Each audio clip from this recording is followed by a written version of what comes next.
Bien. Hermanos, pueden tomar sus Biblias, por favor. Vamos a leer el Evangelio de San Juan, capítulo 13. Vamos a leer los versículos 2 al 20. Dice así la palabra del Señor.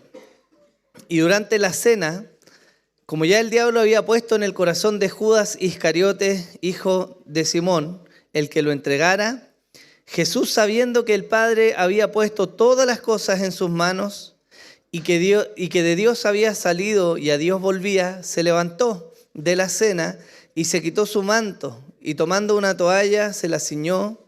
Luego echó agua en una vasija y comenzó a lavar los pies de sus discípulos y a secárselos con la toalla que tenía ceñida. Entonces llegó a Simón Pedro. Este le dijo: Señor, ¿tú lavarme los pies a mí? Jesús respondió y le dijo: ahora tú no comprendes lo que yo hago, pero lo entenderás después. Pedro le contestó: jamás me lavarás los pies. Jesús le respondió: si no te lavo, no tienes parte conmigo. Simón Pedro le dijo: Señor, entonces no solo los pies, sino también las manos y la cabeza. Jesús le dijo: el que se ha bañado no necesita lavarse excepto los pies, pues está todo limpio y vosotros estáis limpios, pero no todos, porque sabía quién le iba a entregar. Por eso dijo: no todos estáis limpios. Entonces, cuando acabó de lavarle los pies, tomó su manto y sentándose a la mesa otra vez, les dijo: ¿sabéis lo que os he hecho? Vosotros me llamáis maestro y señor, y tenéis razón, porque lo soy. Pues si yo, el Señor y el Maestro, os lavé los pies, vosotros también debéis lavaros los pies unos a otros, porque os he dado ejemplo, para que como yo he hecho, vosotros también hagáis. En verdad os digo, un siervo no es mayor que su Señor, ni un enviado es mayor que el que lo envió. Si sabéis esto, seréis felices si lo practicáis. No hablo de todos vosotros, yo conozco a los que he escogido, pero es para que se cumpla la Escritura: el que come mi pan ha levantado contra mí su calcañar. Os lo digo desde ahora, antes de que pase, para que cuando suceda creáis que yo soy. En verdad os digo, el que recibe al que yo envié, me recibe a mí, y el que me recibe a mí, recibe al que me envió. Amén. Bien, hermanos, si nosotros estuviéramos en un escenario de guerra y estuviéramos en la trinchera, en la primera línea, esperando partir a pelear con el enemigo, hay cosas que podrían motivarnos y accionarnos a levantar nuestro fusil e ir a la guerra, como también hay cosas que seguramente nos atemorizarían y nos harían permanecer en esa posición. Y en manera particular, lo que estamos viendo es un liderazgo que logra motivar a los que están bajo su liderazgo. No sé si han visto alguna vez alguna película de guerra o alguna serie de todas las que hay una gran diferencia entre aquellos hombres que comandando dan simplemente órdenes a los que están bajo su mando, versus los que realmente toman el fusil y son los primeros en salir a la batalla y dar el ejemplo para que los que están con él se motiven y vayan. Esto es precisamente lo que Jesús está haciendo. Jesús en esta sección nos está mostrando lo que es ser un siervo. Él no está explicando simplemente desde la teoría, ni está hablando simplemente desde el marco teológico lo que es el servicio. Él les está mostrando con un ejemplo claro lo que es el servicio y lo que Él espera de sus discípulos. Esto es importante porque nos marca de alguna manera lo que esta sección nos está diciendo. Yo les decía la semana pasada que entre los capítulos 13 al 17, de manera muy particular, Jesús se vuelca de su ministerio público. Él anunció, predicó, hizo milagros, sanó y fue atrincherado por los fariseos. Predicó el evangelio, mostró la gloria de Dios, anunció y llamó al arrepentimiento, pero ahora, justo antes de morir, sabiéndolo él, tenía que mostrarle algo medular a sus discípulos. Yo le decía, si usted estuviera en los últimos minutos de su vida, muy probablemente se preocuparía nada de que la olla está encendida, ¿no? Seguramente tendría cosas más importantes en la mente para poder abordar, porque está en los últimos momentos de su vida. Y eso es lo que Jesús está haciendo. He titulado esta enseñanza Llamados a lavar pies. Y vamos a ver a través de ella cómo esta enseñanza, que es archiconocida, ¿cierto?, tiene un gran significado para nosotros, la iglesia de hoy en día, y para cómo nosotros debiéramos vivir en la iglesia de Dios, en el pueblo de Dios. Quisiera partir por el primer punto, que se llama la precuela de la traición. Y de manera muy particular, los versículos 2 y 3 nos dan un contexto, como si fuera un prólogo, antes de lo que es toda esa escena del lavamiento de los pies. Y Juan escribe así en el versículo 2. Y durante la cena, como el diablo ya había puesto en el corazón de Judas Iscariote, hijo de Simón, el que lo entregara. Y es particular la aclaración del apóstol Juan cuando le escribe. Juan tiene muy marcado en su evangelio ciertas cosas que él va mostrando acerca de Jesús. Recuerden que él escribe el último de los evangelios, ya estaban los otros 3 en circulación, ya era conocido, él estaba anciano, y él complementa esta vida y obra de Jesús. Y es muy particular, porque él deja muy en claro que hay una obra del enemigo obrando en torno a la entrega de Jesús. Recuerden que él escribe esto, nosotros lo leemos hoy día mirando hacia atrás. Hubo una audiencia que la miró reciente cuando habían pasado los hechos, pero él estuvo ahí en este momento. Por lo tanto, eso nos da una visión más completa de lo que estaba ocurriendo. Y él nos dice y nos aclara que el diablo había influenciado el corazón de Judas. Esto a priori puede parecer que el apóstol está tratando de exculpar a Judas, ¿no?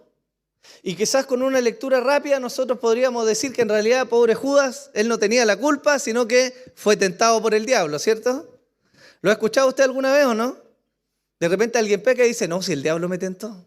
Yo soy inocente, no tengo nada que ver.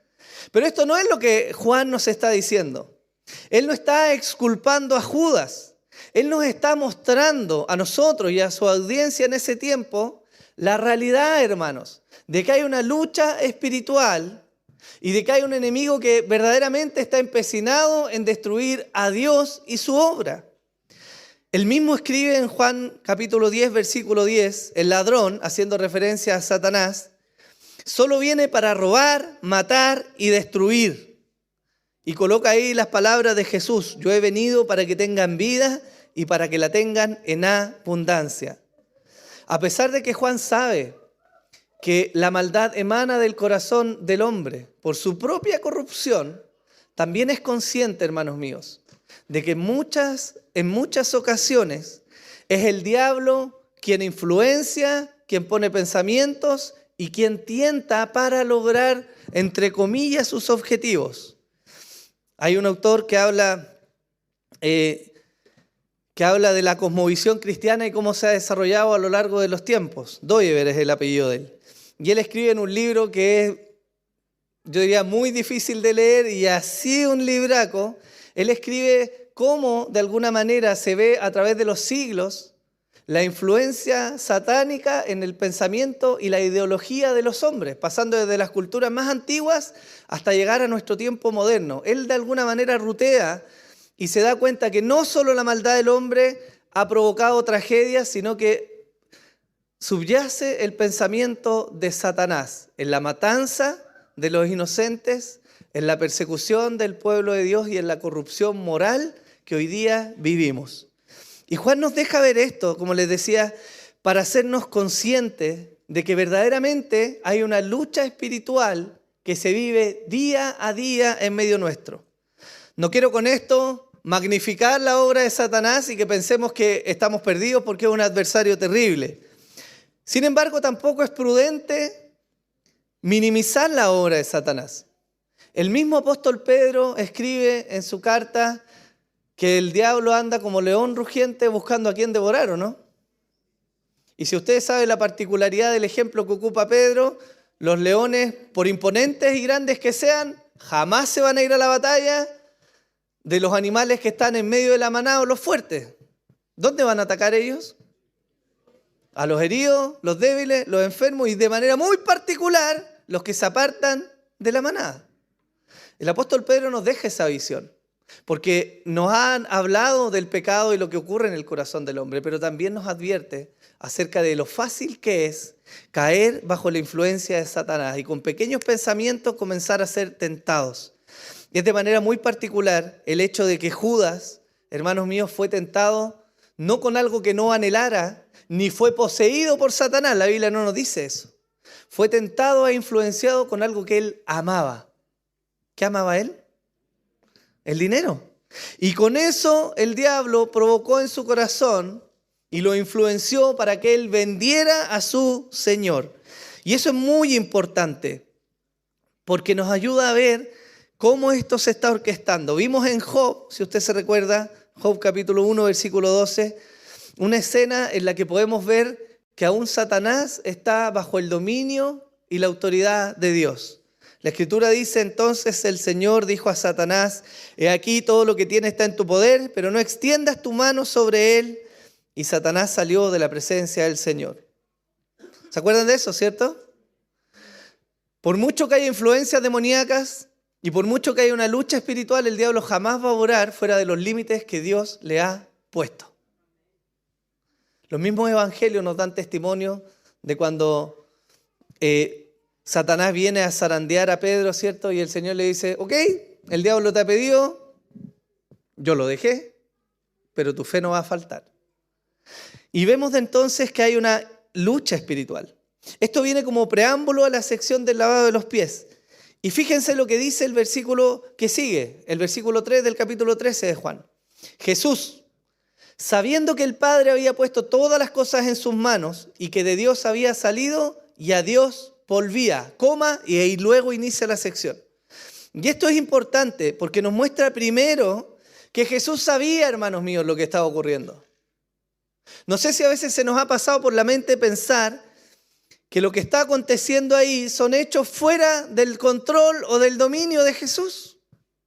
Pero la verdad es que él sabía la influencia de Satanás sobre Judas. Él sabía que él le iba a entregar. Él mismo da testimonio más adelante cuando dice, hay uno que no está limpio, ¿cierto? Y todos se empezaban a mirar. ¿Seré yo, Señor? Pero él sabía lo que estaba aconteciendo. Y esto nos tiene que abrir los ojos a nosotros de manera maravillosa. Yo les pregunto, ¿acaso la traición de Judas era desconocida para Jesús? ¿Acaso Jesús estaba sujeto solo a su naturaleza humana que era limitada? Esto magnifica lo que Jesús va a hacer. Y Juan es sabio al escribirlo, porque nos da contexto. Nos habla del ataque de Satanás, pero nos habla también de la soberanía de Dios. Porque nos dice claramente el apóstol Juan que Jesús sabía que Dios le había dado todas las cosas. ¿Se acuerdan ustedes cuando Jesús estaba ahí en la cruz, colgado en un madero? Y él dice, ¿o piensas que yo no puedo rogar a mi Padre y él pondría a mi disposición ahora mismo más de 12 legiones de ángeles? ¿Se acuerdan que Jesús nunca perdió su autoridad ni su poder? Él siempre mantuvo la gloria. Y él siempre mantuvo la capacidad de obrar de manera sobrenatural y si que hubiera querido hubiera castigado a los enemigos de él. Pero no estaba en el plan ni en el propósito de Dios. Y esto, como les digo, magnifica lo que va a hacer. Porque él sabía que entre sus discípulos había uno que le iba a traicionar. Él sabía que había uno que estaba tramando contra él. Y aún así, elige lavarles los pies a todos. Hermanos míos, esto es un tremendo ejemplo, porque nos muestra el carácter tremendo de Jesús. Y claramente nos confronta a nosotros con las niñerías con las que a veces nosotros vivimos. En estos 2 versículos solamente se nos está mostrando que Jesús está a punto de ser entregado en la cruz, que Judas ya se encontraba tramando, que Jesús sabía lo que iba a acontecer y que sobre todo eso, Él decidió.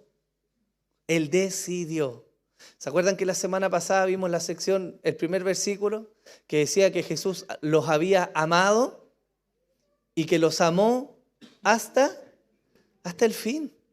Esto nos está mostrando la decisión de Jesús de conscientemente compartir la mesa, conscientemente humillarse en lavar los pies, aún de aquel que le iba a entregar.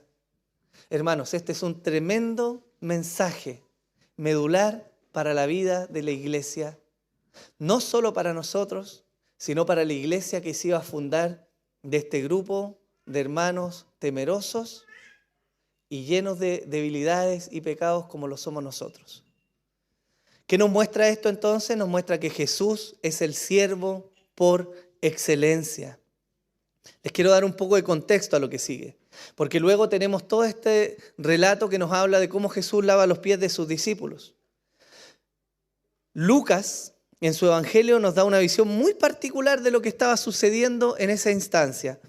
Y en el capítulo 22, versículo 24, nos dice que se suscitó también entre ellos un altercado sobre cuál de ellos debería ser considerado como el mayor.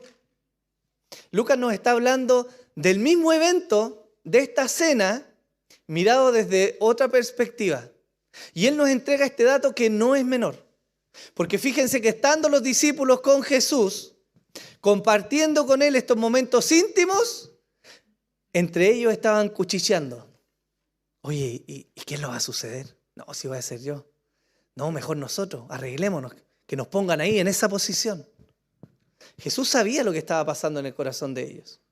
Y la mejor forma de Jesús para confrontar el orgullo y el foco desviado que ellos tenían fue mostrarles, no solo con una exposición en palabras, sino mostrarles con hechos aquello que realmente implicaba el reino de Dios. Y eso es maravilloso. Jesús sabía todo lo que ocurría entre sus discípulos. Conocía las motivaciones de sus corazones. Conocía los cuestionamientos respecto a las posiciones. Y no solo eso, sino que Jesús sabía que en el momento en que él fuera apresado, todos estos varones que estaban con él se iban a dispersar. ¿Vemos la figura o no? Hermano, esto es como invitar a la casa a comer a alguien que usted sabe que ha hablado pestes de usted. Eso es lo que literalmente nos está mostrando Jesús. Ese es el calibre del servicio cristiano. Ese es el estándar para la iglesia de Dios. El perdón, la gracia y la misericordia no son transables en el reino de los cielos. Y eso nos está diciendo Jesús. Si quieren ser discípulos, entonces Jesús les está dando el mejor ejemplo. Ellos deben imitar a su Señor. Difícilmente nosotros esperaríamos que en alguna reunión de Estado, ¿cierto?, el presidente pusiera una maletita, ¿cierto?, sacara una pasta de zapatos, no sé si lo hace, y empezara a lustrarle los pies, los zapatos a sus ministros, ¿no? Difícilmente, ¿no? Porque lo que vemos precisamente en la realidad es todo lo contrario. Que mientras más alto el cargo y la posición, más servida es la persona, ¿o no? Y parece que todos se aglutinan para servir, porque de alguna manera se comprende que en un cargo o en una posición elevada debiera tener una mayor honra. Y es así, pero Jesús va contra cultura, por eso está haciendo esto. Lo segundo a considerar del contexto, y que es muy relevante para que aterricemos la idea, es que en aquel tiempo evidentemente no habían carreteras, no habían calles asfaltadas, no habían veredas ni bicicletas. ¿Qué es lo que había para moverse? Pies. Y no iban en ese tiempo a comprarse zapatillas Adidas. Ellos usaban sandalias. Y algunos incluso andaban a pie pelado. Eso quiere decir que en las calles por las cuales ellos transitaban, eran calles polvorientas, eran calles donde muchas veces había barro y habían heces de los perros o de los caballos o de los animales que transitaban por ahí. Por lo tanto, cuando vemos esta figura, él no está pescando, si lo pudiéramos decir nosotros ahora, hacer la ceremonia, sacar los pies, usted se bañó en la mañana, ¿cierto? Ha pasado 1 hora más o menos, está bien. debería andar bien, pasable. Pero él no está hablando en este contexto. Él está hablando de pies que venían llenos de sudor, de polvo, de tierra, quizás manchados con heces. Y el Maestro Jesús, quien había enseñado a sus discípulos, quien había hecho milagros, prodigios, quien venía del cielo, se humilló al nivel más bajo que podía haber. Si en una casa había sirvientes, era el sirviente el que recibía a su amo y le lavaba los pies. Y Jesús, en medio de esta cena, en medio del cuchicheo y de la expectativa de sus discípulos, simplemente se para, toma este lavatorio y comienza uno por uno a lavarle los pies a sus discípulos. Esto es tremendo porque de alguna manera rompe el esquema que sus discípulos tenían. Y yo me imagino la vergüenza y la humillación, en el buen sentido, que ellos debieron haber sufrido. Porque pensando quién iba a heredar el dominio, quién iba a tener posición, quién iba a dirigir ahora, se dan cuenta que su maestro está en la posición más baja que podía haber en esa casa, limpiándoles toda la basura de sus pies. Ese es el contexto en el cual se da esta escena. ¿Lo vemos? Comienza Jesús entonces a lavar los pies y llega donde nuestro buen Pedrito, muy parecido a muchos de los que estamos acá. Y los versículos 6 y 8 del capítulo 13 nos dicen así. Entonces llegó a Simón Pedro y éste le dijo, ¿tú lavarme a mí los pies?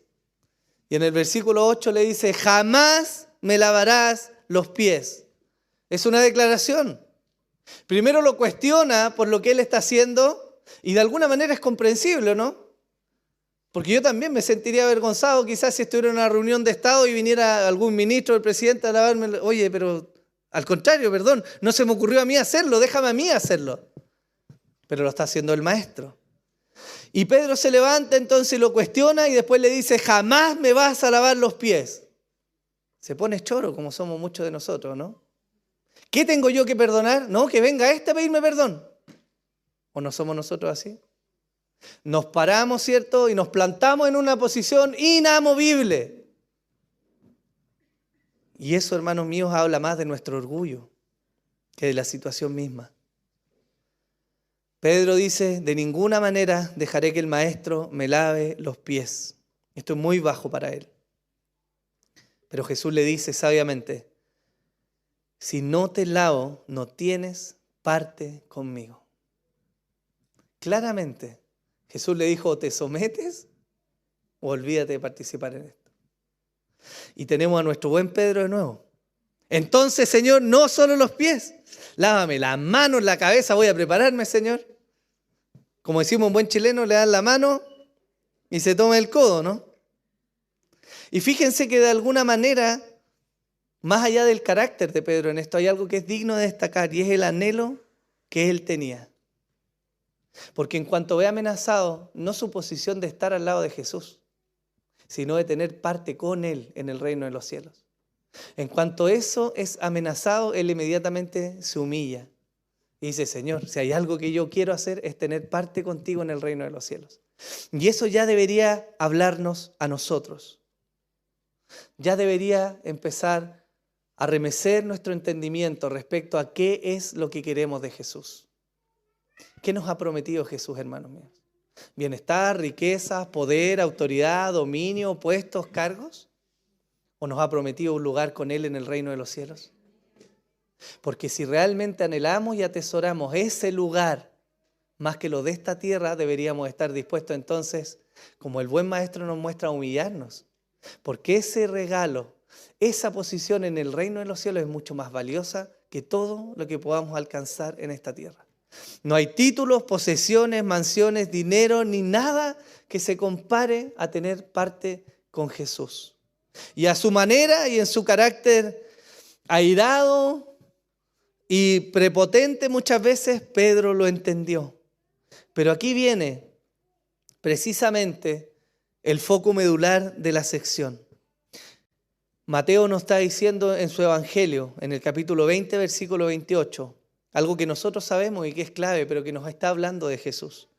Él nos dice, así como el Hijo del Hombre no vino para ser servido, sino para servir y dar su vida en rescate por muchos. Y más conocido aún, quizás lo que usted ya sabe, que se encuentra en Filipenses 2, del 5 al 8.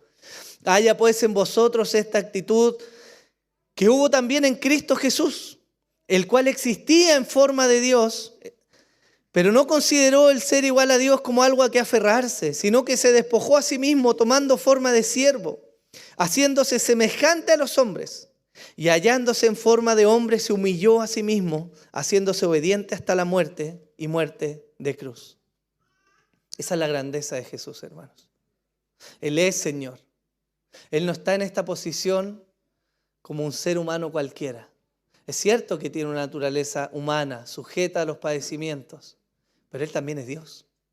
Y la Escritura no nos dice que Él dejó de ser Dios en algún momento, sino que voluntariamente se despojó de alguna manera de su realeza para humillarse delante de su creación. Hermanos, eso es un testimonio maravilloso. Siendo Dios, no se aferró a aquello. Se despojó de sí mismo y se hizo siervo, pero no solo siervo de Dios, sino que se hizo siervo de los hombres, hermanos. Uno podría decir, bueno, soy siervo de Dios, ¿cierto? Y voy adelante, y muchos levantan esa bandera como si fueran siervos de Dios y les validara para pasar encima de los hombres. Pero Jesús no arrasó encima de los hombres. Él sirvió a los hombres. Y es muy distinto. Y se humilló hasta la muerte, dice la Escritura. Entonces, hermanos, ese es Jesús, nuestro Dios. El mismo que tomó la tierra y las heces con sus manos y en un acto de extrema humildad lavó los pies de aquellos orgullosos discípulos. ¿Qué fue esto? Esto fue un acto generoso de amor y fue un tremendo modelaje de Jesús a sus discípulos. ¿Cómo iba a continuar la iglesia? ¿Sobre qué base se iba a fundamentar? De todo lo que había para enseñar y de todos los misterios del reino y de todas las miradas escatológicas que a veces nos gusta pensar, ¿cierto? ¿Cómo va a ser? Hay rapto, no hay, viene antes, después, aguardamos, sufrimos, nos vamos. Y tantos misterios que tiene la Escritura, Jesús no optó sino por mostrarles el fundamento del amor y del servicio a aquellos que iban a cuidar a la iglesia. Y eso es tremendo, hermanos. ¿Qué significa entonces lavar los pies? ¿Tiene algún significado espiritual especial? Y la respuesta es que sí. Porque aparte de enseñar acerca de la humildad y del servicio, Jesús está enseñando una verdad maravillosa del Evangelio. En el versículo 10 del capítulo 3 dice así: Jesús le dijo, el que se ha bañado no necesita lavarse excepto los pies, pues está todo limpio. Y vosotros estáis limpios, pero no todos, porque sabía quién le iba a entregar. Por eso dijo, no estáis todos limpios. Hermanos, ¿qué es esto del lavamiento de los pies entonces? ¿Jesús estaba ahí efectuando la salvación de sus discípulos? No. Ellos ya tenían su salvación. Jesús ya había obrado en ellos, pero Jesús estaba mostrando algo que tiene que ver con la vida cotidiana, hermanos. Ellos ya habían creído, ellos ya estaban siguiendo al Maestro y Jesús evidentemente sabía lo que iba a pasar con la vida de estos discípulos. Pero Él estaba enseñándoles a guardar un aspecto que es común de la vida diaria. Algunos teólogos lo dicen así, que esto se refiere a los pecados y a los lastres que traemos en el caminar del día a día. Y fíjense que es muy particular, porque en toda esta sección hay un foco, que es el servicio unos a otros. Jesús está dejando este ejemplo primero para aplacar el orgullo de ellos y para mostrarles que en realidad el que es grande en el reino de los cielos, como bien nos dice la Escritura, es aquel que sirve, no el que es servido. Él viene a romper con este esquema de los fariseos, donde ellos eran la eminencia, ¿cierto? Llegaban los fariseos y todo el mundo se corría o iban a sacarse la foto porque ahí venían los fariseos. Jesús está rompiendo con ese esquema. Él está diciendo, yo no vine a que me sirvieran, yo vine a servirle a ustedes. Él vino a completar el plan de redención. Y hasta que no fuera bajado de esa cruz, con su cuerpo muerto, no se iba a consumar este plan de Dios. Y Él estaba dispuesto a eso. Y le dice a los discípulos, ¿Sabéis lo que os he hecho? Vosotros me llamáis maestro y señor, y tenéis razón porque lo soy. Pues si yo soy el Señor y maestro, si yo el Señor y maestro os lavé los pies, vosotros también debéis lavaros los pies unos a otros. Porque os he dado ejemplo, Él está modelando, para que como yo os lo he hecho, vosotros también lo hagáis. En verdad os digo que un siervo no es mayor que su Señor, ni un enviado es mayor que el que lo envió. Miren qué tremendo. Él está mostrando lo que es un discípulo. Y Él está diciendo, el discípulo no puede ser mayor que su maestro. Y si el estándar del maestro es venir a lavar los pies, por regla de 3, ¿qué nos queda a nosotros? ¿O somos más dignos que Jesús, que no nos podemos humillar? Porque pareciera que en la práctica muchas veces nosotros nos tenemos por más dignos de lo que el mismo Jesús fue.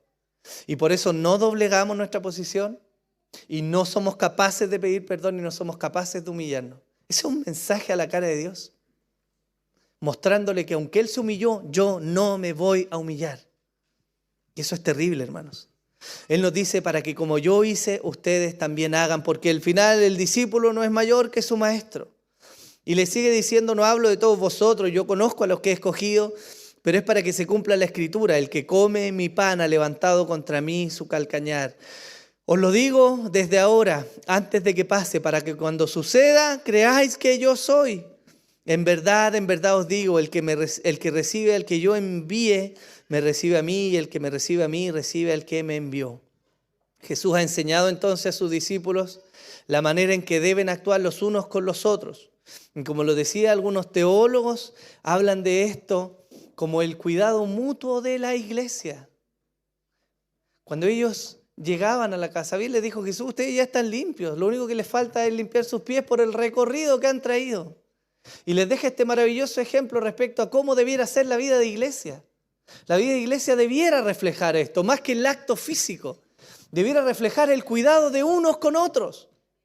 El ayudar a limpiarnos unos a otros. Entre consiervos. Eso nos está diciendo.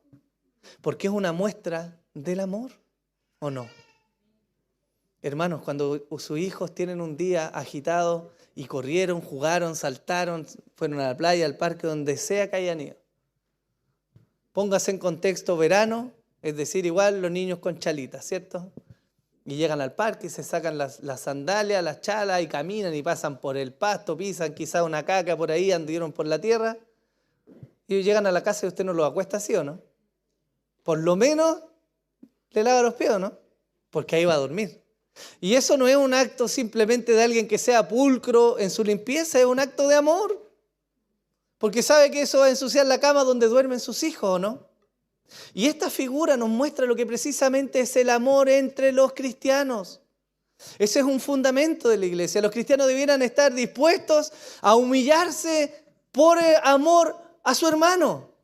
Y la Escritura nos deja testimonio de eso porque nos dice que debemos mirar a los demás. ¿Cómo? ¿Cómo? Como superiores. Dios tiene mucho que hablarnos respecto a esto. Porque luchamos en la práctica con el hecho de ser nosotros el centro de nuestra propia vida. Y muchas veces, aunque vengamos a la iglesia y estemos acá y profesemos la palabra de Dios en nuestro corazón, nos molestamos por algo que nos dijeron. Nos molestamos por cómo nos lo dijeron. Nos herimos porque no fue lo que nosotros queríamos. Hermanos, son muestras de orgullo. Tenemos a Jesús, el Maestro, mostrándonos que se humilló hasta lo más bajo que podía humillarse, hermanos. Y nos dice, ustedes hagan lo mismo unos con otros. Ayúdense. Vivan la vida de iglesia de esta manera. Límpiense los pies los unos a los otros. No significa publiquen los pecados de todo el mundo, sino por el contrario, ayúdense, hermano. Si tu hermano está en necesidad, ve y ora con él. Si sabes que hay algo en que lo puedes ayudar a crecer espiritualmente, ve y hazlo. Y esto es un desafío tanto para los que no les gusta ir, como para aquellos a quienes van. Y que reciben muchas veces con orgullo, diciendo, ¿y quién es este que me viene a decir a mí? Parece que perdemos de vista a Jesús en esta figura. Porque si viéramos a este Jesús, yo les aseguro que sería mucho más fácil someternos y humillarnos unos a otros. ¿Cuántos problemas no nos ahorraría eso? Los que llevan años de matrimonio saben que, como se dice, hay que elegir qué batallas pelear, ¿o no? ¿Sí o no? Y a veces es mejor hacerse el muerto. No digan que yo les dije eso. Nadie en la iglesia, hermanos, es mayor que su Señor. Ninguno de nosotros es mayor que Jesús. Cristo es la cabeza que gobierna la iglesia con gracia y amor y nos ha dado ejemplo de cómo se debe conducir la grey del Señor.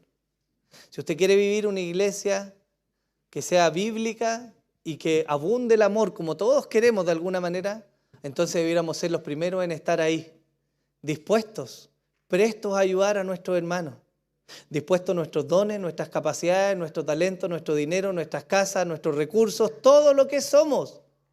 Porque si el Maestro, siendo el dueño de todo, el Señor, el Creador, se humilló y sirvió, ¿qué nos queda a nosotros? El apóstol añade las palabras de Jesús en el versículo 17, porque dice, si sabéis esto, seréis felices si lo practicáis. ¿Sabe cómo usted puede diferenciar a alguien que está sirviendo por la motivación correcta a alguien de que no está sirviendo por la motivación correcta? ¿Qué siente esta persona cuando sirve? Porque el que quiere posición o fama o dinero o lo que usted piense, va a servir y se va a amargar. Pero el que sirve mirando a su Señor va a servir siempre con gozo. Y eso es de provecho para la vida de la iglesia. Yo les digo, ¿no nos provoca gozo servir al Señor? Hermanos, ¿no nos llena de manera sobrenatural el Espíritu Santo con gozo y alegría cuando lo obedecemos? Bien dijo el salmista, el hacer tu voluntad, oh Jehová, me ha agradado. Hermanos, si somos cristianos, servir al Señor y a nuestros hermanos deberá traer gozo a nuestras vidas. Y si el servicio al Señor no está trayendo gozo, entonces algo hay en nuestro corazón que debe ser examinado. El cuidado del prójimo, la ayuda en la santificación del prójimo, son expresiones de amor, del amor que Dios ha derramado en nuestros corazones. Y esto es lo que el lavamiento de los pies nos está mostrando. Hablamos del discipulado y aprendemos teología y tenemos cursos y tenemos recursos. Pero ¿saben qué? Los rasgos distintivos de un discípulo son que ama y que imita a su Señor. Ese es un discípulo de Jesús. Y es un desafío para nosotros. Porque nos lleva a la final a considerar hoy día si somos siervos, clientes o gerentes. Y esas tres actitudes lamentablemente muchas veces las vemos en la iglesia. Mateo 28 del 18 al 20 dice así, y acercándose Jesús les habló diciendo, toda autoridad me ha sido dada en el cielo y en la tierra. Id pues y haced buenos teólogos, dice ahí buenas visitas, dice discípulos de todas las naciones, bautizándolos en el nombre del Padre, del Hijo y del Espíritu Santo, enseñándoles a guardar todo lo que les he mandado, y aquí yo estoy con vosotros todos los días hasta el fin del mundo. Entonces, ¿cómo son los discípulos? Los discípulos aman. Los discípulos sirven. Los discípulos cuidan a la iglesia de Dios. Esos son los discípulos. El servicio verdadero no se jacta ni mira a los demás como menores. El servicio verdadero no se para y dice lo voy a hacer yo porque si no lo hago yo nadie lo va a hacer bien. Eso no es un servicio verdadero. Filipenses 2 del 3 al 5 nos dice nada hagan por egoísmo o por vanagloria, sino que con una actitud humilde cada uno de vosotros considere al otro como más importante que a sí mismo. Hermano, mire a la persona que tiene al lado suyo. Haga el ejercicio. Mire, ¿a quién tiene al lado? No me responda a mí. No me responda a mí, pero ¿realmente usted considera ese hermano que quizás ni conoce mayor que usted? Porque la Escritura eso me mandata. Y es un desafío y claramente golpea mi concepción de los hermanos. Pero la Escritura me manda a mirarlos como mayores que a mí mismo. Dice, no buscando cada uno sus propios intereses, sino más bien los intereses de los demás. Y miren cómo concluye esta parte de Efesios. Porque dice, haya pues en vosotros esta actitud que hubo también en... Eso es un discípulo. Es alguien que busca ser como Jesús. Y pensamos en el Jesús en la gloria, sentado en el trono, ¿cierto? Con vestiduras blancas, resplandecientes. No, hermanos. Pensemos en el Jesús con sus vestiduras sucias, con las manos llenas de polvo, de tierra, sirviendo a sus discípulos. Ese es Jesús. Ese es el Jesús que nosotros necesitamos imitar. Y eso es lo que nosotros necesitamos ser dentro de la iglesia. Amén. Entonces el servicio verdadero se reconoce siervo y no señor. Lucas 17:10, así también vosotros, cuando hayáis hecho todo lo que yo os he ordenado, decid, siervos inútiles somos. Hemos hecho solo lo que debíamos hacer. Hermanos, no estamos para presentar nuestras credenciales. Si yo estoy postulando un trabajo, tengo que poner en mi currículum todo lo que he hecho. Pero si yo estoy sirviendo a la iglesia de Dios, no tengo por qué presentar todas mis credenciales. Hermanos, cuando servimos de manera sincera delante de Dios, debiera bastarnos con saber que Él sabe que le hemos servido. La Escritura dice, alábete el extraño y no te alabes tú mismo. Ese es el corazón de un siervo. El servicio verdadero se basa en amor. 2 Corintios 5, 14 y 15. Pues el amor de Cristo nos apremia, habiendo llegado a esta conclusión, que uno murió por todos, por consiguiente todos murieron y por todos murió para que los que viven ya no vivan para sí, sino para aquel que murió y resucitó por ellos. El apóstol dice, el amor de Cristo me constriñe. No puedo sino servir porque sé el amor que Dios ha derramado por mí. Esta es una pregunta buena para reflexionar. ¿Nos mueve el amor hoy día realmente? ¿Nos mueve el amor de Cristo? ¿Nos sacrificamos, venimos, servimos, nos humillamos, pasamos malos ratos por amor de Cristo? Hermanos, porque ese es el desafío. Sobre ese grupo de hermanos, Jesús estaba fundando su iglesia. La iglesia que nos permitió a nosotros hoy día llegar acá. Y ninguno de nosotros es un llanero solitario que salió de la nada y de repente fue a orar, ¡pup!, una revelación y es un gran siervo. Todos estamos, como dicen algún teólogo, estamos sobre los hombros de otros hombres que sirvieron antes que nosotros. Todos nosotros. Ninguno se escapa. Porque no sé si a alguien se le reveló Dios de manera directa en un sueño, pero si no fue así, o le predicaron, o le anunciaron, o oraron por usted y seguramente le acompañaron y le ayudaron, ¿o no? Y así funciona la iglesia del Señor. Entonces, un mal de nuestro tiempo es que muchos no comprenden, hermanos, lo que es ser un verdadero discípulo. El discípulo no es el soldado, hermano, el primero en tomar el arma e ir a pelear. El discípulo es el primero en humillarse y doblar la rodilla y someterse, imitando a su Señor. Ese es el discípulo. Y algunos se ven a sí mismos como si fueran clientes. El cliente es aquel que viene a la iglesia, recibe un servicio y paga por él, ya sea con diezmos y ofrenda, y cree que los demás están para simpatizarle. Hermano, no venimos a la iglesia a ser clientes. No venimos a recibir algo y quedarnos con nuestra conciencia tranquila. Ah, porque pagué el diezmo. No, pues es mi derecho ir a la iglesia, ¿o no? No, hermanos, esa no es la iglesia. Hay otros que se ven como gerentes. Para ellos las cosas se deben hacer a su manera y si no, no están bien hechas. Esta clase de persona vive criticando a los demás y lo que todos hacen nunca alcanza el estándar de lo que ellos tienen que hacer. Pero la iglesia no necesita ni clientes ni gerentes, necesita discípulos. La iglesia requiere siervos. ¿Amén o no? La iglesia, a pesar de que puede tener aportes desde este mundo empresarial, no hablo económicamente, sino de estructura y manejo y gestión, Pero la iglesia no es una empresa, hermanos. No necesita personas intransigentes, personas capaces que asuman todo. La iglesia necesita siervos. Y tenemos que entender que Dios ha derramado sus dones y sus capacidades no en una persona, sino en la plenitud de su cuerpo. ¿Sí o no? ¿O estoy hablando herejías? Gran ejemplo entonces tenemos en Cristo. Y debiéramos admirarnos y deleitarnos en el servicio de nuestro Señor. Ese es el desafío que deja para nosotros. Nosotros ser siervos, nosotros ser discípulos, nosotros tomar este lavatorio, ¿cierto? Y ocuparnos del cuidado de nuestros hermanos. Porque esa es la forma en que la iglesia es sanada, esa es la forma en que la iglesia crece.